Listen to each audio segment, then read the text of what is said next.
Welcome to ఏమి జరిగింది. నా పేరు కోపల్లె ఫణికుమార్, తెలంగాణ ఫెడరల్ నుంచి. మొత్తానికి రేవంత్ గట్టోడు అనిపించుకున్నాడు. మైండ్ గేమ్లో సక్సెస్ అయ్యాడు. రేవంత్ ఏమిటి, మైండ్ గేమ్ ఏమిటి అనుకుంటున్నారా? కేంద్ర రైల్వే శాఖ మంత్రి అశ్విని వైష్ణవ్తో రేవంత్ రెడ్డి భేటీ అయ్యారు. దాదాపు 40 నిమిషాల పాటు ఈ భేటీ జరిగింది. ఇంతకీ భేటీ విషయం ఏమిటి అంటే దీని వెనక ఒక చిన్న కథ ఒకటి ఉంది. అదేమిటంటే కేంద్ర మంత్రికి రేవంత్ రెడ్డికి భేటీ ఏర్పాటు చేసింది తెలంగాణ నుంచి కేంద్ర మంత్రిగా ఉన్న జి కిషన్ రెడ్డి. కాంగ్రెస్ ముఖ్యమంత్రి అయిన రేవంత్ రెడ్డికి కేంద్ర మంత్రికి కిషన్ రెడ్డి అపాయింట్మెంట్ ఫిక్స్ చేయాల్సిన అవసరం ఏమొచ్చిందంటే కిషన్ రెడ్డి అంట రేవంత్ రెడ్డి కొద్ది రోజులుగా పదే పడుతున్నాడు. ఎందుకు? మెట్రో 2వ దశ విస్తరణ అనుమతులకు, నిధులకు కిషన్ రెడ్డి అడ్డుపడుతున్నాడు. కేంద్ర మంత్రి అంగీకరించిన, కేంద్ర ప్రభుత్వ ఆమోదం తెలిపిన తెలంగాణ అభివృద్ధి, ముఖ్యంగా హైదరాబాద్ నగరం అభివృద్ధి చెందడం కిషన్ రెడ్డికి ఇష్టం లేదు. కాబట్టి కేంద్ర మంత్రే ప్రాజెక్టులకు అడ్డుపడుతున్నాడు. నిధుల విడుదలకు IRFC, Indian railway finance corporation 13,600 కోట్లు రుణం ఇవ్వడానికి అంగీకరించినా కూడా కిషన్ రెడ్డి అడ్డుపడి దాన్ని ఆఫ్ చేయించాడు. మెట్రో 2వ దశ విస్తరణకు రైల్వే శాఖ మంత్రి అంగీకారం తెలిపినా కూడా ఇప్పటి వరకు అధికారికంగా ఎలాంటి అనుమతులు రాలేదు. దీనికి కిషన్ రెడ్డే కారణము. కిషన్ రెడ్డి అడ్డుపడటం వల్లనే హైదరాబాదుకు రావాల్సిన ప్రాజెక్టులు ఏవి రావటం లేదు. తాను హైదరాబాద్ అభివృద్ధికి నానా అవస్థలు పడుతుంటే కేంద్ర మంత్రి కిషన్ రెడ్డి అడ్డుపడుతున్నాడని పదే ఆరోపణలు చేస్తున్నాడు. బహిరంగ లేఖలు రాశాడు, విమర్శించాడు. ఈ ఆరోపణలు, విమర్శలు, బహిరంగ లేఖలకు సమాధానంగా కిషన్ రెడ్డి కూడా ఎంతో కొంత సమర్థించుకున్నాడు. కానీ రేవంత్ రెడ్డి ఆరోపణలు, విమర్శల ముందు కిషన్ రెడ్డి సమర్థింపులు సరిపోలేదు. ఈ ఒత్తిడిని తట్టుకోలేక చివరికి కిషన్ రెడ్డి ఏం చేశాడంటే కేంద్ర మంత్రి అశ్విని వైష్ణవ్తో మాట్లాడి రేవంత్ రెడ్డికి అపాయింట్మెంట్ ఫిక్స్ చేశాడు. సోమవారం సాయంత్రం 6:30 గంటలకు కేంద్ర మంత్రి రేవంత్ రెడ్డితో పాటు కిషన్ రెడ్డి కూడా పాల్గొన్నాడు.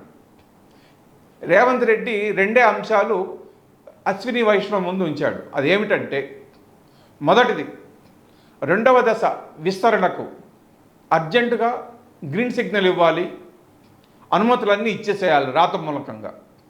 రెండోది ఇండియన్ రైల్వే ఫైనాన్స్ కార్పొరేషన్ నుంచి ఇంతకుముందే ఆమోదం తెలిపినటువంటి 13,600 కోట్ల రూపాయల అప్పును రాష్ట్ర ప్రభుత్వానికి ఎంబటే నిధులు బదిలీ చేయాలి.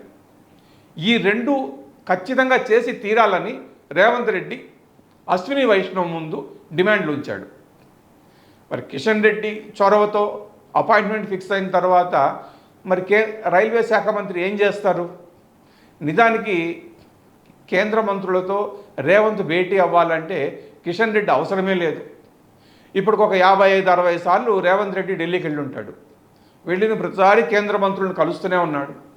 6-7 సార్లు ప్రధానమంత్రి నరేంద్ర మోదీతో కూడా అపాయింట్మెంట్ ఫిక్స్ చేసుకుని తనే కలిశాడు. అయితే ఎన్నిసార్లు కలిసినా, ఎంతమందిని కలిసినా హైదరాబాదుకు రావాల్సినటువంటి ప్రాజెక్టులు, నిధులు ఏది రావటం లేదు. ఇది వాస్తవం.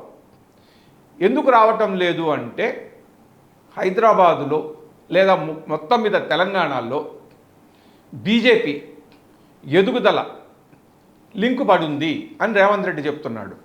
ఎలాగంటే BRS working president KTR, Kishan Reddy చీకటి మిత్రులట. వాళ్ళిద్దరూ ఒకరితో ఒకళ్ళు కలిసిపోయి కుట్ర చేసి రేవంత్ రెడ్డి లేదా కాంగ్రెస్ ప్రభుత్వానికి వ్యతిరేకంగా వ్యవహారాలు నడుపుతున్నారు అన్నది రేవంత్ రెడ్డి ఆరోపణ. కేంద్రం నుంచి ప్రాజెక్టులు, నిధులు కనుక తెలంగాణకు వస్తే, హైదరాబాద్ కనుక అభివృద్ధి చెందితే మొత్తం క్రెడిట్ అంతా కూడా కాంగ్రెస్ ప్రభుత్వానికే చెందుతుంది. కాబట్టి బీజేపీకి గుండు సున్నా అవుతుంది. అందుకనే దాని ఫలితము బీఆర్ఎస్ మీద కూడా పడుతుంది. సో రేవంత్ రెడ్డి కాంగ్రెస్ ప్రభుత్వాన్ని అడ్డుకోవాలంటే కేంద్రం నుంచి ప్రాజెక్టులు, నిధులు రాకూడదు అని బీఆర్ఎస్ వర్కింగ్ ప్రెసిడెంట్ కేటీఆర్ చెప్పడంతోనే కిషన్ రెడ్డి తెర వెనుక ప్రయత్నాలు చేస్తూ నిధులను అనుమతులను పదే పదే అడ్డుకుంటున్నాడు అని రేవంత్ అభియోగం. అంటే ఒకే దెబ్బకు రెండు పిట్టలు అన్నట్టుగా కిషన్ రెడ్డిని ఆరోపణలతో కొడితే ఆ దెబ్బ బీఆర్ఎస్ వర్కింగ్ ప్రెసిడెంట్ కేటీఆర్ మీద పడుతోంది. అది ఇవన్నీ ఒక పొలిటికల్ గేమ్లో భాగమే. ఇదంతా కూడా రేవంత్ రెడ్డి మైండ్ గేమ్. ఇందులో రేవంత్ రెడ్డి చేసే ఆరోపణలో వాస్తవం ఉండొచ్చు, ఉండకపోవచ్చు, ఎవరికి తెలీదు. తెర వెనక ఏం జరుగుతుందన్నది ఎవరికీ తెలీదు. కేంద్ర మంత్రులు అశ్విని వైష్ణవ్, కిషన్ రెడ్డి కూర్చున్నప్పుడు ఏం మాట్లాడుకుంటున్నారంటే బయట వాళ్ళు ఎలా చెబుతారు?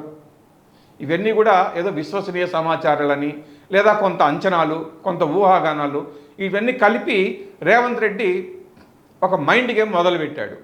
రేవంత్ రెడ్డి మైండ్ గేమ్కు తట్టుకోలేక, ఆ ఒత్తిడిని జయించలేక కిషన్ రెడ్డి లొంగిపోయాడన్నది వాస్తవం. అందుకనే సోమవారం అశ్విని వైష్ణవ్తో రేవంత్ రెడ్డి భేటీ జరిపారు, ఏర్పాటు చేశాడు. ఆ సమావేశంలో తాను కూడా పాల్గొన్నాడు. కాబట్టి అవుట్కమ్ అంటే అనుమతులు, నిధులు ఎంత తొందరగా తెలంగాణ ప్రభుత్వానికి అందుతాయనేది మనం వెయిట్ చేయాల్సిందే. ప్రత్యర్థులు గిట్టని వాళ్ళు రేవంత్ను లిల్లిపుట్టని, పొట్టోడని రకరకాలుగా అంటారు, కానీ చాలా గట్టివాడు రేవంత్ రెడ్డి. ఎలాగంటే సోమ మంగళవారాల్లో కేంద్ర మంత్రులు ఇద్దరిని మరో కేంద్ర మంత్రితో కలిపి భేటీ అయ్యాడు. ఈరోజు అంటే మంగళవారం మధ్యాహ్నం పట్టణాభివృద్ధి శాఖ మంత్రి మనోహర్ లాల్ ఖట్టర్తో భేటీ అయ్యాడు రేవంత్ రెడ్డి. ఈ భేటీలో రైల్వే శాఖ మంత్రి అశ్విని వైష్ణవ్, జి కిషన్ రెడ్డి కూడా పాల్గొన్నారు. అశ్విని వైష్ణవ్, మనోహర్ లాల్ ఖట్టర్తో కలిపి రేవంత్ రెడ్డి ఎందుకు భేటీ అయ్యారంటే వాళ్ళిద్దరి శాఖల నుండి తెలంగాణ అభివృద్ధికి, హైదరాబాద్కు ముఖ్యంగా రావాల్సిన ప్రాజెక్టులు రెండు ఉన్నాయి. అదేమిటంటే మెట్రో 2వ దశ విస్తరణ ప్రాజెక్టు, దీనికి అవసరమైనటువంటి నిధుల విడుదల సమస్య. జపాన్ బ్యాంకు 13,600 కోట్లు శాంక్షన్ చేసింది. అయితే ఆ డబ్బులు ఇండియన్ రైల్వే ఫైనాన్స్ కార్పొరేషన్ దగ్గర ఆగిపోయింది. ఇండియన్ రైల్వేస్ గ్యారంటీ ఇస్తే జపాన్ బ్యాంకు డబ్బులు ఇచ్చింది. అయితే మొన్న 12వ తేదీనే ఆ డబ్బులు రాష్ట్ర ప్రభుత్వానికి రావాల్సింది ఆగిపోయింది. ఎందుకు ఆగిపోయిందో తెలియదు. అలానే 2వ దశ విస్తరణకు అనుమతులు సూత్రప్రాయంగా అంగీకరించిన మంత్రి ఆదేశాలు ఇవ్వటం ఎందుకు జాప్యం చేస్తున్నారో తెలీదు. ఈ రెండింటినీ దృష్టిలో పెట్టుకుని రేవంత్ రెడ్డి కేంద్ర బొగ్గు గనుల శాఖ మంత్రి కిషన్ రెడ్డిని వెంటబడి ఆరోపణలు, విమర్శలతో వేధించేశారు. రేవంత్ రెడ్డి పెట్టిన ఒత్తిడికి తట్టుకోలేక కిషన్ రెడ్డి అశ్విని వైష్ణవ్తోనూ మనోహర్ లాల్ ఖట్టర్తోనూ అపాయింట్మెంట్లు తీసుకుని రేవంత్ రెడ్డితో కలిసి ఈరోజు భేటీ అయ్యారు. నిన్న కూడా కిషన్ రెడ్డి భేటీ అయ్యాడు, ఈరోజు కూడా భేటీలో కిషన్ రెడ్డి కూడా పాల్గొన్నారు. సో 4 మంత్రులు అంటే 3 కేంద్ర మంత్రులు, ఒక ముఖ్యమంత్రి సమావేశం చాలా కీలకమైనదిగానే భావించాలి. తొందరలోనే అనుమతులు కానీ నిధులు కానీ వస్తాయని మనం ఆశించవచ్చు. ఏం జరుగుతుందనేది రేవంత్ రెడ్డి మాటల్లోనే మళ్ళీ తెలుస్తుంది. Thank you.